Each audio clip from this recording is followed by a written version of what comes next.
Hello friends, welcome to Manish kitchen. Manish கிச்சனில் இன்றைக்கி ராகியும் ரவையும் வச்சு ஒரு ராகி உப்புமா எப்படி செய்ய பார்க்க போகிறோம். நான் 150 கிராம் ராகி எடுத்து வச்சுருக்கேன், 150 கிராம் ரவை எடுத்து வச்சுருக்கேன். ஒரு வானலை வச்சு ஒரு 100 கிராம் அளவு எண்ணெய் விட்டு கடுகு, உளுந்தம்பருப்பு,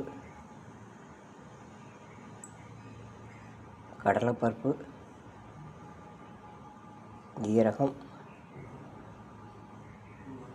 வேர்க்கடலை,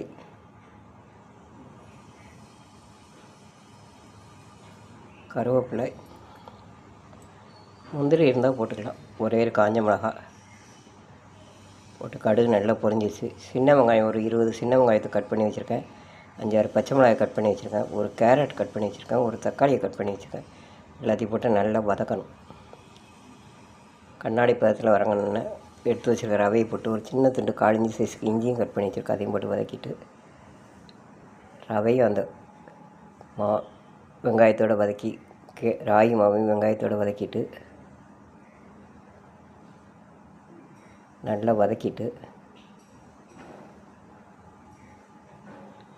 ஒரு கைவிடாமல் 3 நிமிஷம் வதக்கணும். உப்புமாவுக்கு தேவையான உப்பை போட்டு வெந்நி நல்லா கொதிக்க வச்சுருக்கேன். 1க்கு 2 அளவு வெந்நி. நான் 300 கிராம் ராகி மாவும் ரவையும் போட்டிருக்கேன். அதுக்கு 600 கிராம் வெந்நி, சூடான வெந்நியை ஊற்றி நல்லா ஒரு 10 நிமிஷம் மீடியம் ஃப்ளேமில் வச்சு வேக வச்சா சூப்பரான ராகி உப்புமா ரெடி. நீங்களே இது மாதிரி ட்ரை